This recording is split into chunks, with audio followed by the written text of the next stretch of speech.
doing something like this. I'm not quite used to it yet. My name's Kenneth Williams. This is my second time presenting here. First time I didn't know what I'm doing. This time I still don't know what I'm doing. I don't think I did anything that spectacular, but other than really sit down and look at ways to teach the industry part of what we do to our students. And I think when I'm talking with Jack and talking with Jeff and Ann and Allison, they were just saying that the one thing that we're really missing, especially in the traditional visual performing arts program, is how do we demonstrate that we're really doing this? And so what I did was I created a class that was separate from our band classes or our drama classes or our art classes, because we really don't have that much time, first of all, as it is, to really teach the stuff that we need them to learn as far as their trade. And then to take that away and say, well, most of the time or half the time or whatever the ratio is that they need to see, that we're going to use most of that time to teach the industry side too. So I just created a standalone class that teaches, you know, press kits and everything else. And you'll see everything that's in the two classes that are approved now. And you'll see the standards that we're looking to hit for our senior class. But before we get started, if we could take a quick survey. And the survey is just basically to get your email address so that I can give you access to a folder on Google that I created so you guys can see the presentation. You'll have the exact classes that I wrote and submitted, and anything else as we move throughout the year, any projects that I've done that aren't really fleshed out, because like I said, I'm a band director. I'm not really a classroom teacher, so lesson plans aren't really my thing. My lesson plan is, okay, we're going to rehearse measure 48 until it sounds good, and then we're going to rehearse measure 49. So just take a quick minute to fill out those forms. As I said, my name is Kenneth Williams. I am from Skyline High School. Also, this is my co-director, Lauren Litwin. She's losing her voice, so I'm not going to have her talk. I'm trying to be considerate, and some people are like, no, you just like to talk. I'm like, you're right.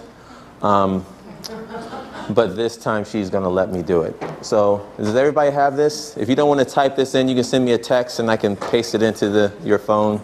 You can get it that way. Really pause, yeah, everybody's asking the same question. After 5, do you think that's very high or else? I don't know. I just did the quick one that I think it's an L. It's a calculator. It looks like the same L as let's say it's a lowercase L, because it looks exactly like this. It's an I. It's an I. It's an I? Capital I. All right, or you can send me a text, and I can just paste it. I didn't mean for it to be that. I thought I was doing something awesome, and it's not. It's not turning out to be awesome.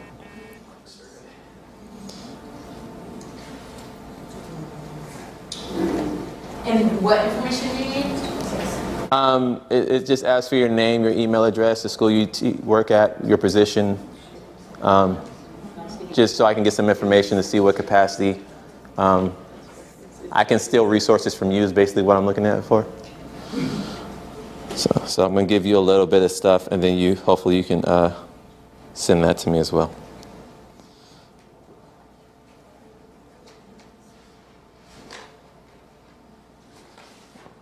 Awesome. I am a choral teacher. I'm not, but thank you for being here. Nice. I think that's apropos. This is a race against time. So he can share it.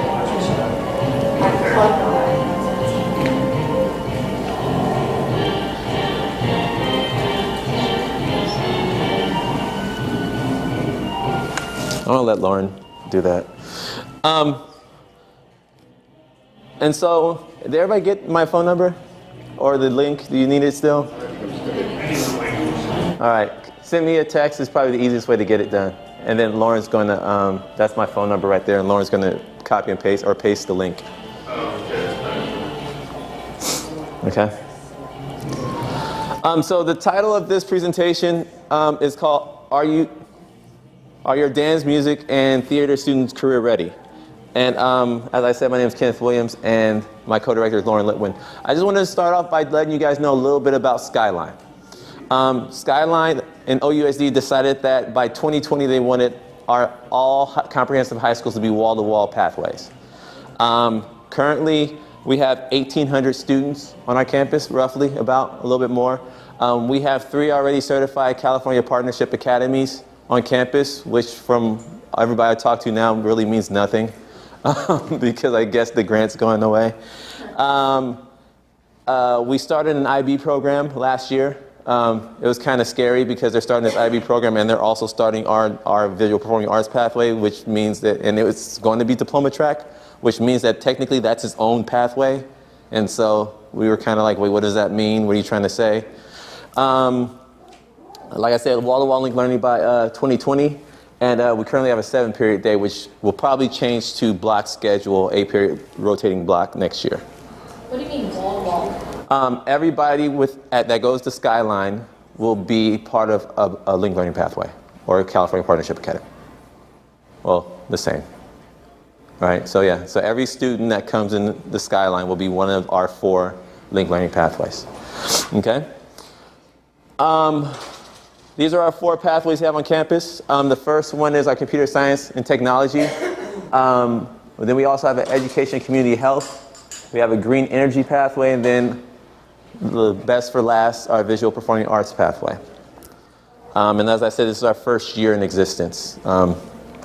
So all of the stuff you might say, that doesn't work. You're probably right. We'll find that out in a couple months. But please email us and let us know what does and doesn't work, and we'll love to collaborate with you.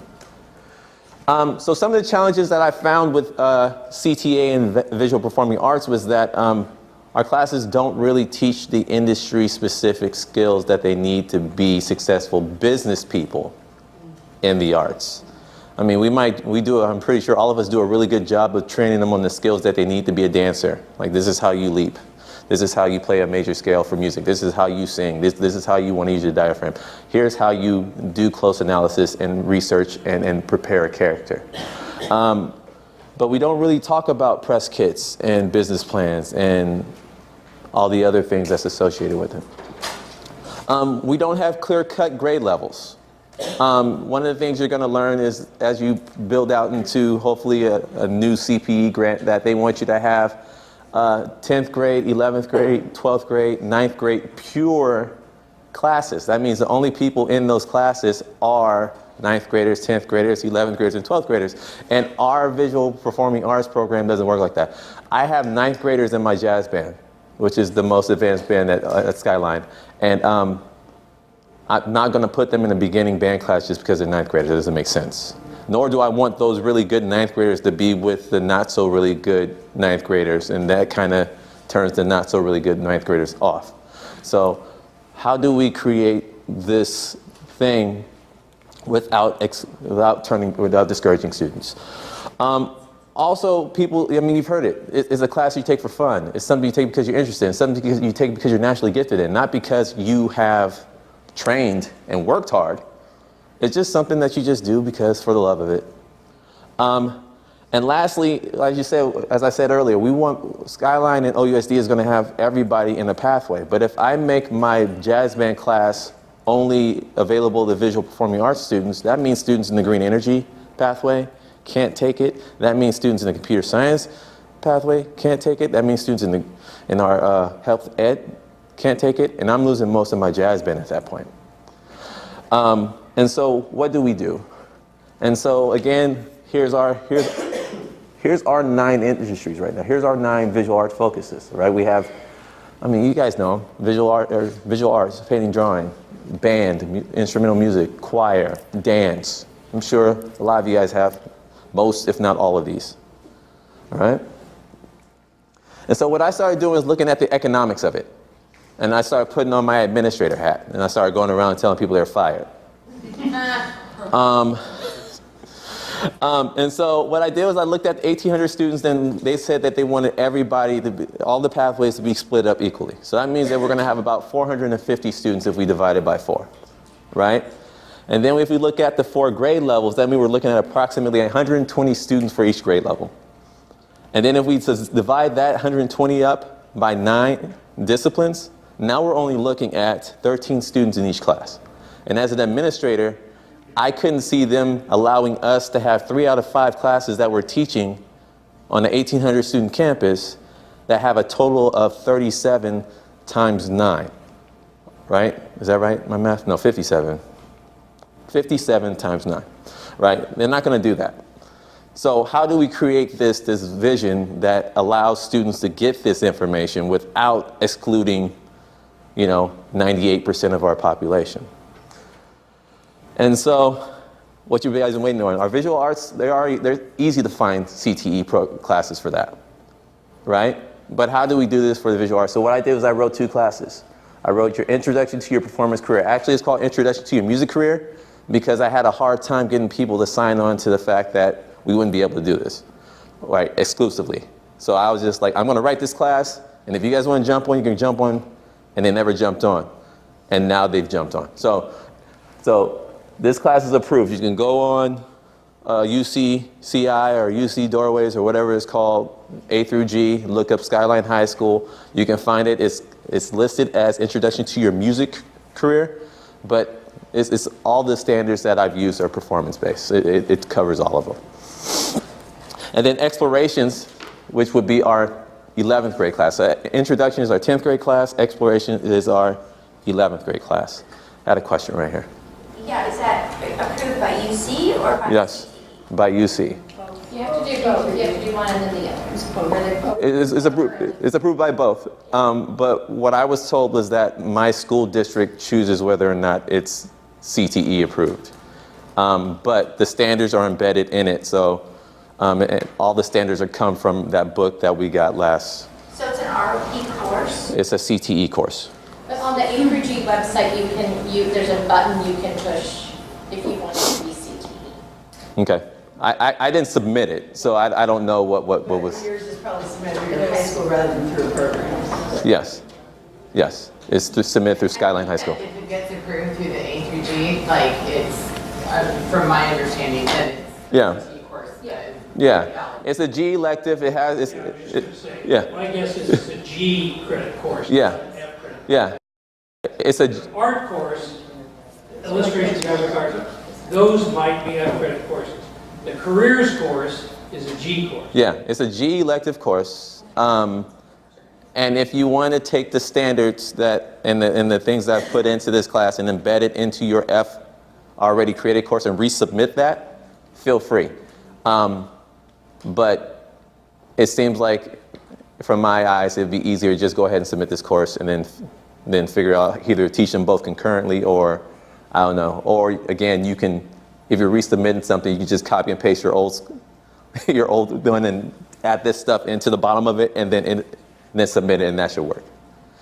Yes? I just want to make sure I understand. So for your performing arts career courses, what you were saying was because of the issues with kids overlapping and wanting them to be in a 9th, 10th, and 11th grade class, Yes. that all of your performing arts kids are taking these courses to satisfy their CTE pathway, and then the other courses are their F requirement courses? Yes.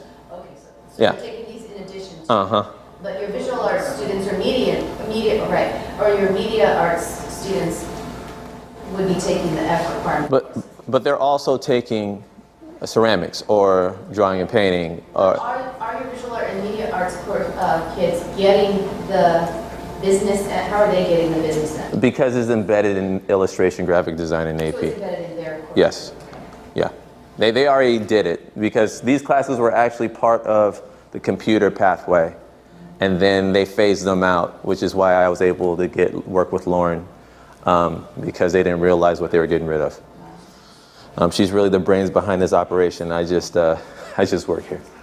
All right. So what I did was I remember when I was in college that at Cal State Northridge, we had a class called Music 101, and it was your career in music. And basically, they told us how to do all this stuff. So what I did was I called Northridge and said, hey, is it possible for me to get that syllabus that you have for Music 101? And my professor said, we don't have that class anymore. I was like, oh.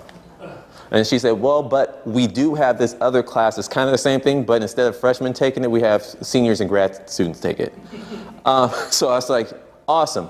So I took their class, I broke it up into where I thought the 3 levels were. And all this is, and I'll show you guys this later. But then I also looked at the AME standards and assigned and broke those up into 3 levels too, and kind of did all that heavy, like I said, the heavy lifting. And so this is based off of what Cal State Northridge teaches their students before they can graduate with a music degree. This is our 10th grade course. It's a G elective, and it's only meant to provide the industry skills. And it's for performance classes such as band, jazz band, choir, drama, dance, and they're co-requisites. So if you're in our pathway and you're taking this class, you also need to be taking a performing arts class, because this does not teach you the skills that you need to be a dancer or a musician. It only teaches you how to do the business side of it. And here is the course outline. All right, so these are the things I wrote into, of course. The introduction, musicians as entrepreneurs, where they start looking at themselves as more of a business versus as an individual person. You have access to all this. You need to take a picture. You need to take a picture of it. If you want, go ahead. I like the purple and it's pretty, but you don't have to. I've got you. How to communicate effectively, how to represent yourself. In all situations. I want them to get some community service in there. We haven't really been able to flesh this out because it's evolved, and all the other stuff I thought I was going to I just do this during the year. Yeah, no, that never works. I know that now. Developing your brand, looking at yourself as a brand and how you protect that. And then that dovetails into copyrights, public domain, and trademarking. So trademarking yourself and copyrighting your name or whatever you're doing and your product and whatever you're putting out there, so that you can protect yourself. And then getting into business plans. I believe that business plans are going to be like a 3-year thing, but this is kind of looking at the executive summary and really defining yourself and making sure that they understand that component, and then we build off of it. If you notice that this is introductions, the next course is explorations, the next one is application and synthesis. If you're Bloom's taxonomy people, what I did was I just ran around the circle. That's all I did. And then press kits, and then they look at careers that they identify, a couple careers that they're looking at going into. So that next year we can delve deeper. All right, explorations. Again, this is our 11th grade CTE class. This is a G elective. All the other stuff is exactly the same. And here it is again. So again, you see the same things, but the projects are going to be more of, you're actually forming yourself as an LLC versus the last time we just kind of thought about it. You're actually going out and representing yourself in the community. The last time we just kind of talked about how to talk to people. You're going to write a full business plan this time versus just the executive summary. So if you did a really good job with your executive summary last time, this time all you need to do is do your market analysis and all the other stuff that goes with a business plan. Now we're actually going to go out and network. So how do you go out? What do you need to do to network? How do you network over digital or over social media? How do you protect yourself on social media so that you don't put something out there and then somebody else manipulates it and puts you in a situation that you're really not looking for? And then, like I said last year, our last class, application and synthesis, is our 12th grade capstone class. And Awele, if you were in the job alike, our drama teacher and I, we're going to be writing this course. And these are the standards that we're going to really look at that we identified as being our senior level capstone classes, our standards that seniors will be able to do. These are all from the AME book. I also in there showed you how I broke up the standards by grade level. So I broke them up to grade level. That document's in the folder I'm going to share with you. Yeah, don't worry, it's not that hard. And so that's only one piece, right? The classes is only one piece. I think the meat and potatoes of what we're trying to do here is how do we really give the students that authentic arts, media, entertainment experience without sending them out into the industry to be taken advantage of? Because all of us who are performers know what it's like when you get out there and you know, I'm lucky that my first one was a dude I worked with asked me to transcribe music off of his CD, and then he didn't have me be in his band, right? But we all know friends who has horror stories of being taken advantage of at a young age. And so how do we make sure that we create that authentic experience within our schools so that we can kind of manage the risk and liability? And so what we decided was that we wanted to focus on 5 industries. And so our 5 industries we're looking at are radio broadcasting, television broadcasting, production, which includes video game design, music production, visual production, making anywhere from making like not the propaganda, but the materials we got in our folder, to posters for our musical, to whatever other media other teachers might need, like if they need something made as far as we have a teacher, one of Miss Litwin's illustration students had a project where they were designing a wrapper or logo for one of our other teacher side businesses for vegan gourmet chocolate. And so she was able to turn that into a classroom project, and some students got paid for that. Technical theater, which includes anywhere from sound, lighting, design to construction to, whatever else we need, done. They're going to be the people doing that. And these classes are going to be open to all students on campus, but we ask that our students receive priority enrollment in these. Because, again, we won't have the numbers with just the people that we have in our pathway, so we want to open it up to everybody. And we want to expose students to careers that are aligned with visual and performing arts. So not necessarily your builders or your actors or your singers or your videographers or your cinematographers, or your playwrights, but also, your marketers, your engineers, your A&R people, your human resources, your legal team. All these things are kind of around, but not really specific to. I think that's going to also draw people to want to choose our pathway. And then our senior capstones will be students get up there, and our seniors they have these products that they're doing, projects that they're doing, and they go and they contract out the juniors and the sophomores to help them, and that's how they kind of mentor and gain. So now we have this community service embedded inside of our capstone, also work experience as far as leadership and managing a team. So all those things are embedded in this model as far as these 5 industries. And so I kind of need this now.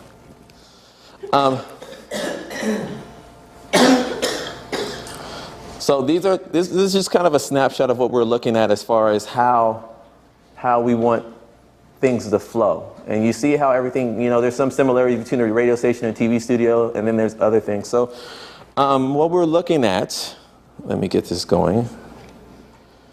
Let's say that I'm a producer, right? And I'm starting here. So I'm here in my production area, right? So what I want to do is I want to come up and I wrote a song. So I come in and say, hey, singers, band, I have this song that I need you guys to perform for me, right?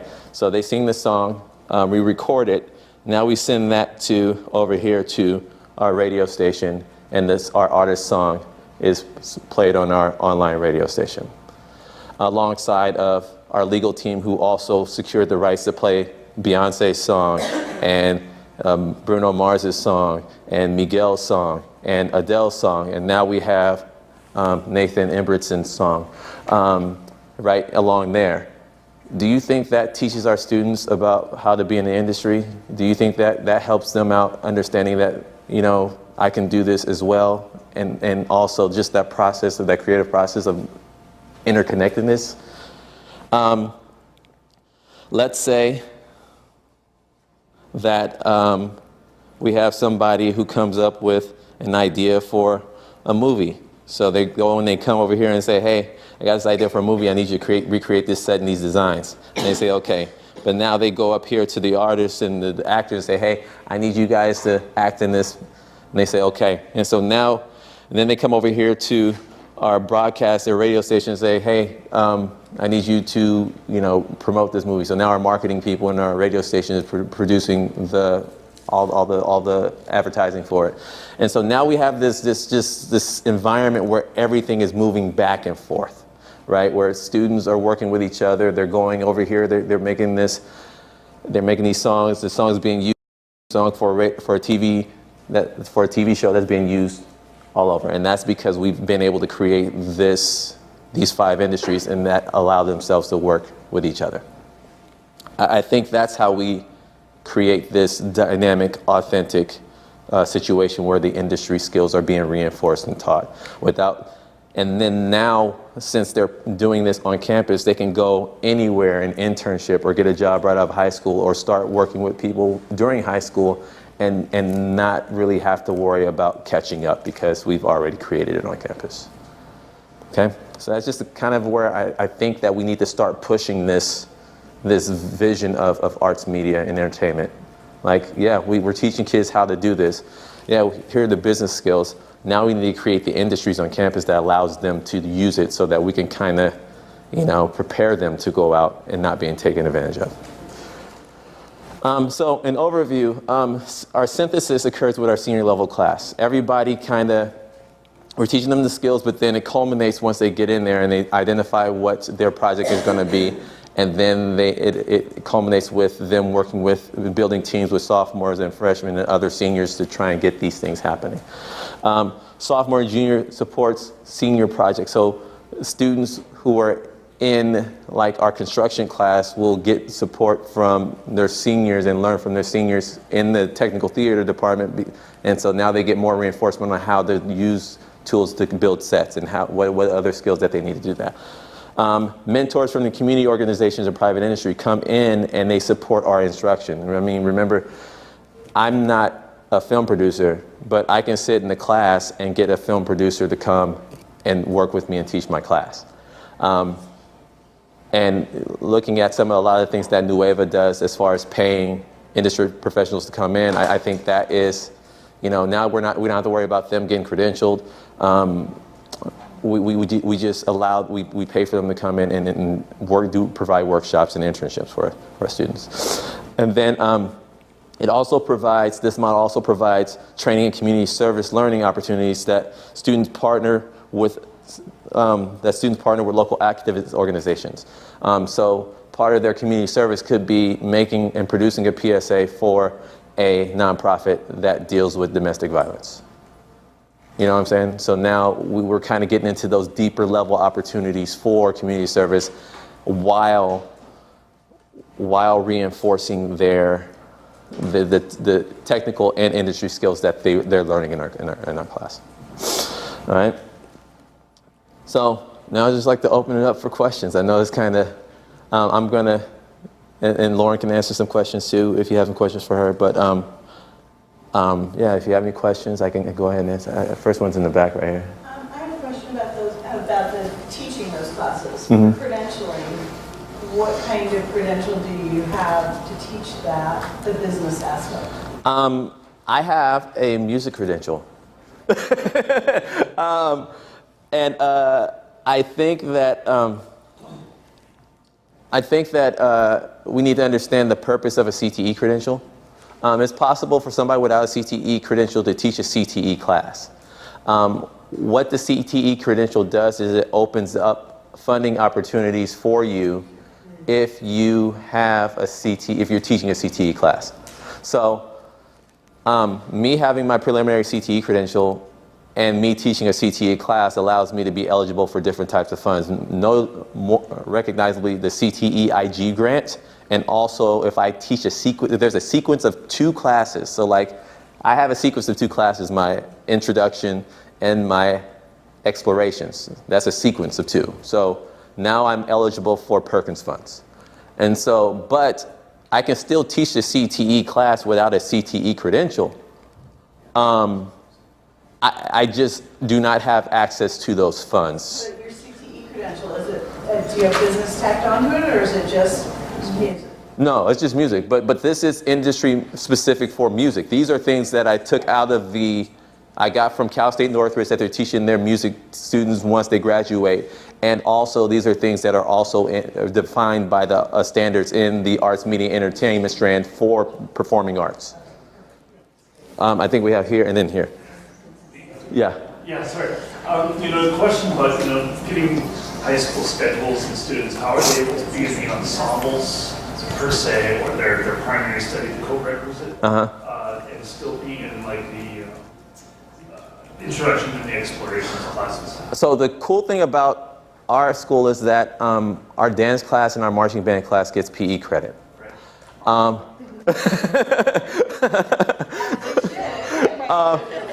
Well, dance should, because dance is actually a PE class. And there's some creative things that you can do as far as marching band too. I believe there's something that, like, there's a rhythm and movement class that counts for PE. So it takes one of the... It's, yeah.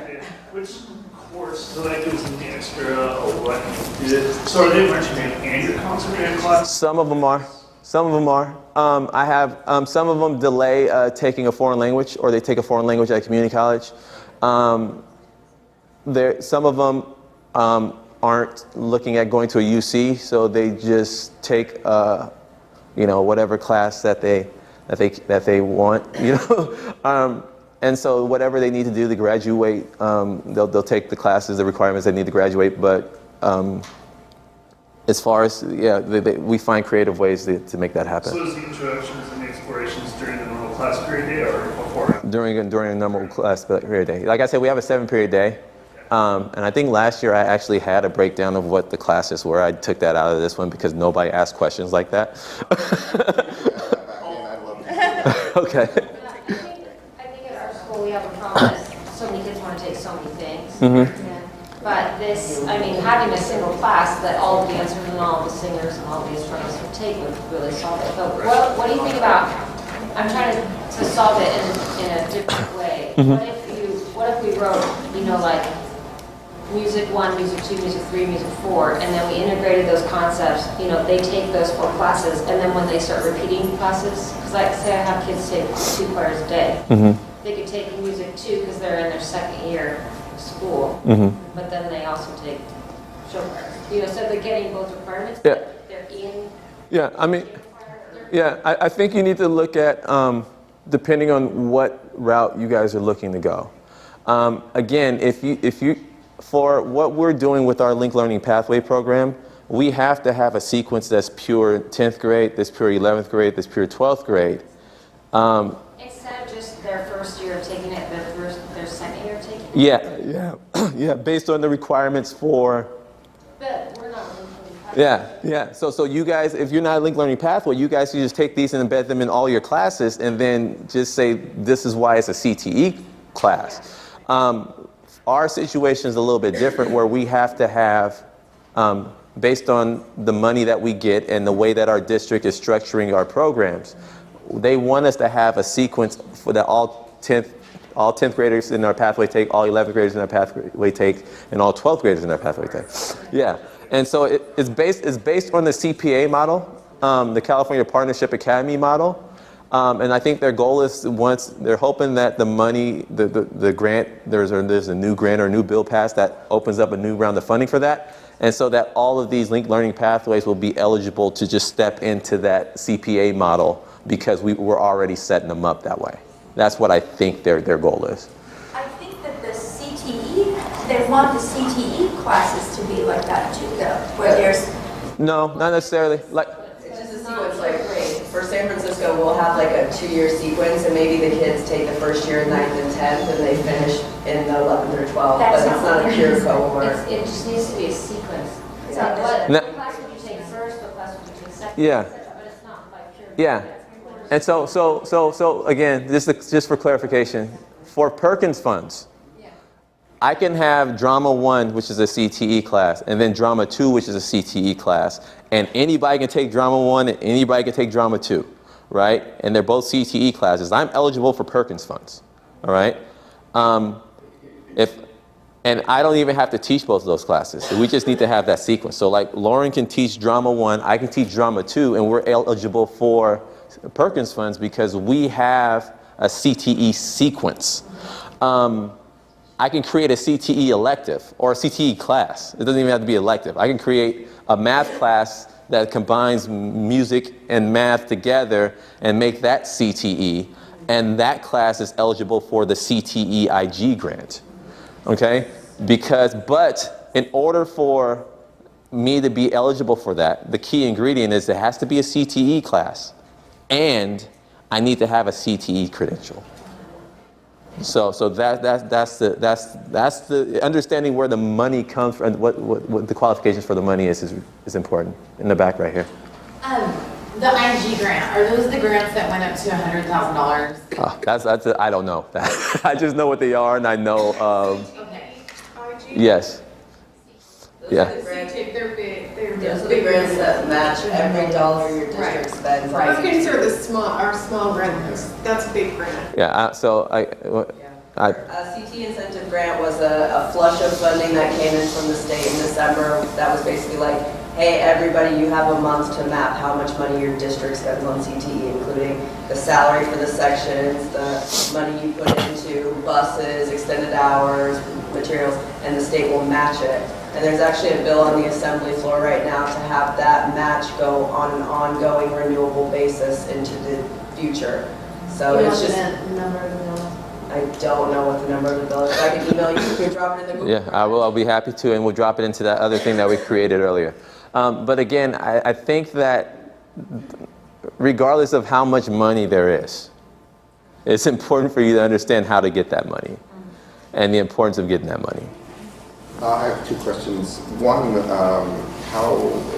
you said you had a preliminary CTE credit. Yes. What is that in? How did you start that process? And then my second part is... I'm gonna forget the second one, but go ahead. Yeah, Maybe we can write it down. Let me get your first. What it was is... What's it in? It's in the arts, media, entertainment sector. I have a CTE in arts. Broad, but is it... Yeah, I know. It's beautiful. Right. How did you do that? How did you start that? UC Berkeley Extension is where I went through. And basically to get my preliminary, what I did was I filled out the form. It's real easy to get my... You mean like 3,000 an hour, or did you... Yeah, but but it's me being a professional musician. Yeah. You work for yourself. Yeah. When you're teaching, it's hours. Like as performers, you can have because I've performed with symphonies as a soloist, so I would have one of the conductors just write a letter. Yeah. Yeah. Yeah. Yeah. So then it's in performance. Oh, it's in the industry. So like I put that I've been performing in bands. I mean, in college counts too. Right. And so I've been a trombone performer in the Bay Area with salsa bands for the last 7 years. I arrange music for bands, high school bands in the area. Sure. I consult as an instructor for marching bands. Right. I'm trying to get my... we want to start a recording arts academy. Mm-hmm. I'm trying to get my... I think I'm probably just going in about it the wrong way, because I'm trying to get my CTE credential in recording arts. But I could easily just get a CTE credential in performance, because I perform all the time. It's arts, media, and entertainment, and performance is a strand of arts, media, and entertainment. So even if you're looking at the recording arts, it's still art. You're still going to say arts, media, and entertainment. Okay. Yeah. Right. Yeah. I didn't know that it was just so, I thought that you had to specialize in this. I didn't know you could leave it so broad. And one thing I want to really make sure you guys understand too is you really want to wait until you get your clear credential to get your CTE credential. The reason why is because if you start the process of getting your CTE credential before you have a clear credential, there's 11 classes you need to take. If you wait until you get your clear credential, there's only 1 class you need to take. Really? Yes. So wait. I know. It's exciting to get the CTE credential, but you're looking at about, 11 months. 11 months of classes to take, and that's about the same length of time as BITSA, and it's going to save you a whole bunch of money. Like, I really want to advocate for you guys making sure that, I mean, create the classes. Get the classes ready. You can teach the classes without a CTE credential, but just understand the CTE credential gets you access to the pools of money. That's the only reason I wanted. Second question real quick. Oh, okay, sorry. I thought that was your second question. So the creation, when you had your flow chart there, a lot of it was coming out of the production. Yeah. And so one of the things we were exploring last year was the creation of a production company. Because so much of that on your flow chart, which has made it a lot more easier to visualize. Yeah, I mean, and I started with that because it's easier. But I mean, it's just as easy for a technical theater person to come up with a concept for a TV show to go talk to somebody in the drama department and to help them write the script and then go and talk, right? Like, there's a whole bunch of different things we could do. I just started with the most simple one. Right. Yeah. You guys have, because a lot of the entrepreneurial components that you're talking about in your course, would be built into into starting creating your own production. And that's why we have those 5 industries. Like, yeah, so we're looking at starting our own production company. We're looking at starting our own. So my next question was that: are you guys looking into starting your own production? Yes. Yep. Okay. I would love to talk with you more about that. Yeah, I got your email address, so make sure I know who you are before you leave. Excellent. I was just curious, there seems to be a lot of people in that have some experience with getting their CTE credential, and so if there's a 411 of quick way or easy way. Yeah. I think if you go through your county school's office, so if you have a county But school's not all of them office. have the closest one to ours is Orange County. UCR? Yeah. Most UC, I think most UCs will have a CTE credential, and so you might want to check them out and see who they're. It's on the website. Okay, but I would just say check with them first. They probably, yeah. So check out your nearest UC, or if there's an extension. There's Go. only a couple though. There's a sheet on the website that tells you which of the universities in the region. Yeah, yeah. So I would just check that out first. Yeah. Okay, so your sequential classes that you teach for the industry. Once again, what is that fulfilling? The CTE component? Yes. That adds on top of just your band performances? Yeah. And they're able to, because you have so many periods in the day, it actually works. The only kids that probably don't benefit are the kids in Avid, but do you have Avid on your campus? No, Avid, well, I don't know. We have an Avid class. I don't know if it really qualifies as Avid, and I'm probably, when my administrators watch this, I'm going to get fired. But my school is smaller than yours, so I was looking at your numbers. So your who teaches the 10th grade, the 11th, and the 12th grade? Who teaches that? well, right now we're only sophomores. So this is your first year. Yeah, and so I teach the 10th grade class. And we're talking to try and figure out who's going to teach the 11th grade class, and that depends a lot on what type of block schedule we're going to. There's a push to go to an 8-period block where teachers are teaching 6 of 4 or 6 of 8, but they're promising that the cap is going to be at 160 by contract, which is what our contract is. So that means that teachers are going to have 27. So I'm talking with our our musical theater teacher to see if she is interested in teaching 2 sections of either the 10th or 11th grade class.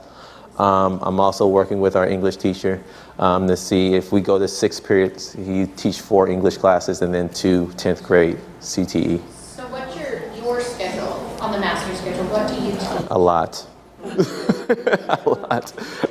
I teach 2 sections of Introduction to Your Performance Career.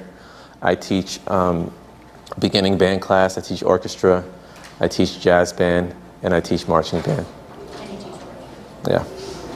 And do all of those performance ensembles coincide with the CTE? No, none of them do. Which performance ensemble works with CTE? All of them, they can all take them as a co-requisite. Okay. But they have to be in a performing ensemble. yeah, or they can do dance, or they can take drama, or they can take piano, or they can take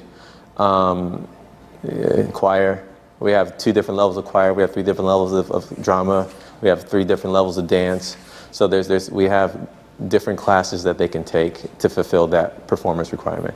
And we're also I'm creating a music technology class, and for the students who don't want to be musicians, or artists. I won't say musicians. Let's say artists. I'm creating a music technology class that implements piano also, so that would count as an F requirement. So that would count as their performance co-requisite. We're also working on a performance technology class, which is a fancy way of saying video game design. The reason why I did that is because our computer science technology pathway director thinks he holds everything technology related. So I changed the name of it from game design to performance technology, but it's the same class. It's a game design class. Yeah. So all of those for students, because again, like I said, students, we might be a student's second choice. They might actually want to go into the computer pathway to learn how to do game design and coding. So by offering them the opportunity to do that in the visual performing arts pathway, that gives our graphic artists, our media artists, opportunity to work with them to if they want to go into the rendering for art or for animation. It also helps our drama students to understand how to do voiceover work.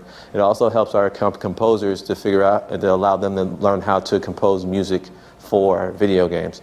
And our instrumentalists and our artists, the opportunity to record that music live. And so again, these industries kind of make sense when you look at actually giving students the opportunity to do and learn this, reinforce the skills that we're trying to get them. So I think, like I said, I think that's the meat, right? Like the class just allows us to tell the Department of Education, we are teaching industry standards, right? But what next, right? We can have a whole bunch of CTE classes, but that doesn't mean we're really, truly teaching our students the industry part of it. And again, I want to use caution with my students about sending them out to go and explore the industry because it's a shady business. For CTE, for CTE, do you need 3 individual classes, or is it just your district because you're a pure pathways high schools? Because I'm trying to think about my high school, do they need 3 years of that intro to the business? I don't think so. I think if you want to add all the standards into one class, you can. But I think that you want to understand that there's a possibility of these grants coming back. Or even if these grants come back in a different form, the requirements might still be the same, right? They might. Two classes. Yeah. You need, in addition, Yeah. you have to have a concentrated and a capstone. Yeah. That's the 2 classes that they're tracking. But ideally, they want the 3. They want intro, a concentrator, and a capstone. That's initially how the program is supposed to work. So if you had 3 choirs and then the co-class, wouldn't that work too? With the headshots and the industry, couldn't you get 3 sequential You just ensembles? have to embed the standards into each course. So it could be progressive. Because they need to have it each year. They need to have the CT things every year, which you wouldn't solely have in an ensemble. You could just do the beginning, what somebody in the beginning would know, and then you could do, a little bit more in-depth at the concentrator, and then the capstone, they should be career ready and ready to at least do an internship. 3 to 4 years. And again, I think, and I think that again, it comes down to the pool of money you want to be able to tap into, and that's what I think that we need to make sure that we're really focusing on. Like, you can do whatever you want, right? But to be able to access larger funds and more grants, understanding that if you set up this structure now and start getting it rolling, when it comes back, if it comes back, but when it comes back, are you going to be in a position to take advantage of it without having to totally rewrite classes and change curriculum and change course? And then if you have to change course, is that something you're willing to do? Because it doesn't hurt right now. It doesn't hurt to set it up like this right now, except for you might lose a class, right? Like a period, right? Per grade level. But I mean, that class can be an online class. That class can be a Google Classroom. That class can, you know what I'm saying? Whatever you want, however you want to set this class up, you can. It could be a summer school class, right? And it can be an after school, a 0 period or depending on A period or B period class. Like there's different options. I just think that the important thing is you need to look at which pool of money do you want to be eligible for. And I know that that people tend to give money in ways that they've already given money. So if right now the expectation is that you have 2 sequential classes that are pure 11th grade and pure 12th grade, that's the minimum requirement, but we're looking for 3. I can guarantee that they'll probably next time say, yeah, no, 2 works better, but 3, you know, all the people who do 3 are amazing. And so we're going to require you to do 3. I just don't want to miss an opportunity to be eligible for different pools of money because I'm trying to look for an easier way to do it. And honestly, in the long run, I think the easier way to do it is to have 2 separate classes. And I think, like with your experience, I mean, if you're okay with having choir 1 be all freshmen, choir 2 be all, or sophomores, juniors, but I can tell you your choir teacher probably won't be happy with that.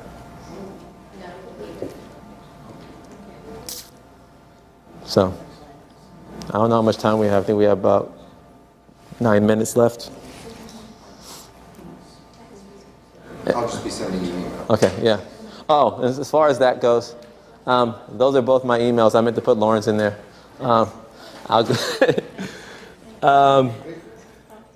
yeah, sorry. Wow, you're really conceited. Hey, you know what, ma'am? I need you to... Do you want me to? No. What we're trying to think about now is like how we All right, so if you want to get in contact with me, that's my information. If you want to get in contact with my co-director, Lauren, you can get in contact with her. That's her email information. I'll update this information on the, and make sure I share this with you guys. It'll be shared out probably in about 8 minutes.